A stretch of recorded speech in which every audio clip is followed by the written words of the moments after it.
Hello everyone, कैसे हो आप सब। सबसे पहले अगर आप चैनल पर नए हो तो चैनल को सब्सक्राइब जरूर करें। आज हम करेंगे आपके जो 10th क्लास के टॉपिक हैं तानसेन, सदारंग, फयाज खान और ओमकार नाथ ठाकुर, इन सब का जीवन परिचय और संगीत में योगदान। ओके, सबसे पहले तानसेन का जीवन परिचय देखो। तानसेन का जन्म 1500 ईस्वी में ग्वालियर में बेहट गांव में हुआ था।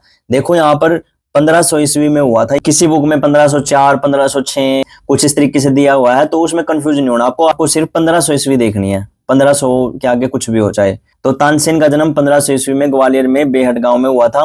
इनके पिता का नाम मुकुंद पांडे था। तानसेन का असली नाम रामतनु पांडे था।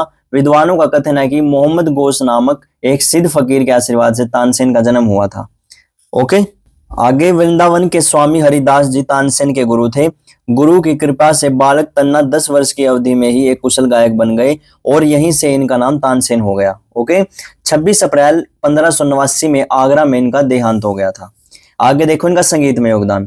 तानसेन का नाम ध्रुपद की रचनाओं के लिए अत्यधिक प्रचलित है। तानसेन की कुछ रचनाएं जो अकबर के दरबार में रची गई, उनमें हिंदी और फारसी भाषा का सुंदर मिश्रण मिलता है। 2 ग्रंथ संगीत सार और रागमाला तानसेन द्वारा रचित ग्रंथ है, संगीत सार और रागमाला। ओके, उन्होंने कुछ नए रागों का आविष्कार भी किया, जैसे दरबारी कानड़ा, मियाँ की तोड़ी, मियाँ की मल्हार, मियाँ की सारंग। देखो जो मियाँ नाम था ना, तानसेन का ही था, ये अकबर ने नाम दिया था इनको मियाँ। मियाँ की मल्हार, मियाँ की तोड़ी, तो इन्होंने इस नाम से रागों की रचना की थी। अकबर ने तानसेन को नवरत्नों में शामिल कर लिया था। अकबर के दरबार में थे, अकबर के दरबार में ध्रुपद गाते थे, तो नवरत्नों में शामिल किया हुआ था अकबर ने इनको। तानसेन के संगीत से पानी बरसाने, जंगली पशुओं को बुलाने, रोगियों को ठीक करने जैसी अनेक चमत्कारिक घटनाएं हुई। ओके, आगे तानसेन के 4 पुत्र थे, सूरतेन, तरंगसेन, शरतसेन और बिलास खान।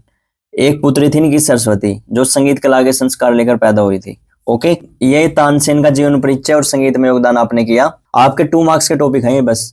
ओके, 2 मार्क्स में ही आएंगे आपके, तानसेन, सदारंग, फयाज खान और ओमकार नाथ ठाकुर, इनमें से। तो ये आपका तानसेन का हो गया। ओके, नेक्स्ट देखो फयाज खान। फयाज खान जी का जीवन परिचय देखो पहले। फयाज खान का जन्म 1886 ईस्वी में आगरा रंगीला घराना के नाम से विख्यात ध्रुपद गायकों के परिवार में हुआ था। आगरा घराने से बिलोंग करते थे। इनका जन्म ध्रुपद गायकों के परिवार में हुआ था, तो ये ध्रुपद गाते थे। गाते तो ख्याल भी थे बट ध्रुपद ज्यादा गाते थे। ओके, इनके जन्म से लगभग 3 महीने पहले ही इनके पिता सफदर हुसैन खान का निधन हो गया था। इनके जन्म से 3 महीने पहले ही इनके पिता की मृत्यु हो गई थी। तत्पश्चात इनके नाना ने ही इनका पालन पोषण किया और इन्हें संगीत की शिक्षा भी दी। अतः गुलाम अब्बास इनके नाना इनके प्रथम गुरु थे। तो गुलाम अब्बास कौन थे? इनके नाना थे। ओके, इनकी मृत्यु वर्ष 1950 में बड़ौदा गुजरात में हुई। ये आप इनके बारे में लिख सकते हो। ओके, नेक्स्ट देखो संगीत में योगदान। फयाज खान की गायकी में ध्रुपद और ख्याल दोनों ही शैलियों का अद्भुत समावेश था। देखो मैंने बोला ना, ध्रुपद भी गाते थे, ख्याल भी गाते थे। ओके, ये टप्पा, ठुमरी, कवाली तथा गजल आदि गायन शैलियों के कुशल कलाकार थे। टप्पा, ठुमरी, कवाली, गजल ये सब गाते थे। आलाप में नोम तोम लेना, बोल ताने लेकर सम पकड़ना इनकी विशेषता थी। छोटी छोटी और दानेदार तानों में स्वर तथा कन स्वर स्पष्ट सुनाई देते थे इनके। ओके, इनका उपनाम प्रेम पिया था, ये नोट कर लेना, ये एमसीक्यू में भी आ सकता है क्वेश्चन। इनका उपनाम प्रेम पिया था और इस नाम से ही इन्होंने लगभग 250 बंदिशों की रचना की थी। आगे इनको मैसूर दरबार में वर्ष 1911 में आफ्ताबे मोश्की की उपाधि मिली थी। आफ्ताबे मोश्की की उपाधि से इन्हें सम्मानित किया गया था। ये आफ्ताबे मोश्की की उपाधि भी लर्न कर लेना, ये भी एमसीक्यू में आ सकती है। ओके, आफ्ताबे मोश्की की उपाधि किसे मिली थी? फयाज खान जी को मिली थी और आगरा घराने से बिलोंग करते थे। प्रेम पिया इनका निकनेम था। ये सब लर्न कर लेना, ये एमसीक्यू में क्वेश्चन आ सकते हैं यहाँ से। ओके, ये आपका फयाज खान का हो गया। नेक्स्ट है आपका सदारंग। नेमत खां भी इनका नाम है। ओके, भारतीय संगीत में सदारंग का स्थान अत्यंत महत्वपूर्ण है। इनका जन्म 1670 ईस्वी में हुआ था। इनके पिता परमाल खान और भाई खुसरो खान थे। इन्होंने अनेक विद्वानों से शिक्षा ग्रहण की। सदारंग मुगल सम्राट मोहम्मद सारंगीले के दरबार में सेवा करते थे। अपने अंतिम समय में सदारंग ख्याल गायकी को एक अलग मुकाम तक ले गए तथा इनकी मृत्यु 1748 ईस्वी में हो गई। इसके बाद इनका संगीत में योगदान। इन्होंने ख्याल गायकी को लोकप्रिय बनाया। ध्रुपद का स्थान ख्याल ने ले लिया, जिसका मुख्य श्रेय सदारंग को दिया गया। इन्होंने ख्याल गायकी को लोकप्रिय बनाने में बहुत हेल्प की थी। सदारंग ने ख्याल गायकी को नया रूप प्रदान किया, जिससे उन्होंने स्थायी आकार को समाप्त करके आकार में रागों के स्वरूप को दिखाने की परंपरा ख्याल गायकी में डाली और बोल तानों को ख्याल गायकी में मिलाया। इन्होंने अनेक रागों की रचना की और अवधी, ब्रिज, फारसी, पंजाबी आदि भाषाओं में ख्याल रचे। बहुत सारे ख्यालों की रचना की थी इन्होंने। फिरोज खां अदारंग, जिनका निकनेम था, इनके प्रमुख शिष्यों में आते हैं, जो इनके दामाद भी थे। अतः सदारंग मोहम्मद सारंगीले के शासन तक विभिन्न रागों तथा गायकी में अपना योगदान देते रहे।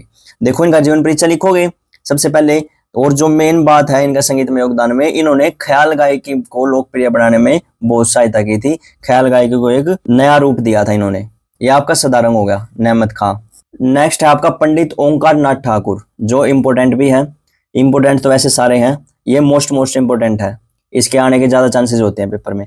इनका जन्म 24 जून 1897 को जहाज नामक गांव में हुआ था। इनके पिता गौरी शंकर ठाकुर महारानी जमुनाबाई की सेना में बहादुर सिपाही थे। इनका आरंभिक जीवन पारिवारिक कलह और आर्थिक संकट में बीता।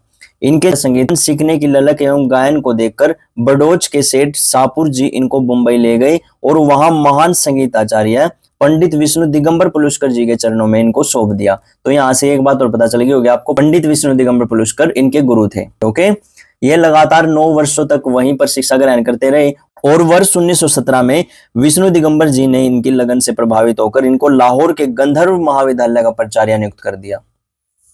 लगभग 5 दशकों तक शास्त्रीय संगीत की अथक सेवा करने के बाद 29 दिसंबर 1967 में इनका देहांत हो गया। इसके बाद इनका संगीत में योगदान देखो। संगीत में योगदान, इन्होंने संगीतांजलि एवं प्रणव भारती ग्रंथ लिखे। ये इनके इंपोर्टेंट ग्रंथ हैं, संगीतांजलि और प्रणव भारती। ओके, इन्होंने अंतर्राष्ट्रीय संगीत सम्मेलनों में सफलतापूर्वक भारत का प्रतिनिधित्व किया। वर्ष 1950 में काशी हिंदू विश्वविद्यालय की श्री कला संगीत भारती के अध्यक्ष बने। इनकी प्रसिद्ध रचनाएं वंदे मातरम, जोगी मत जा और मैं नाही माखन खायो आदि हैं। वर्ष 1955 में भारत सरकार ने पद्मश्री की उपाधि से इनको सम्मानित किया। ओके, इनके प्रमुख शिष्यों में डॉक्टर प्रेमलता शर्मा, बलवंत राय भट्ट, शिव कुमार शुक्ला एवं प्रदीप दीक्षित आदि हैं।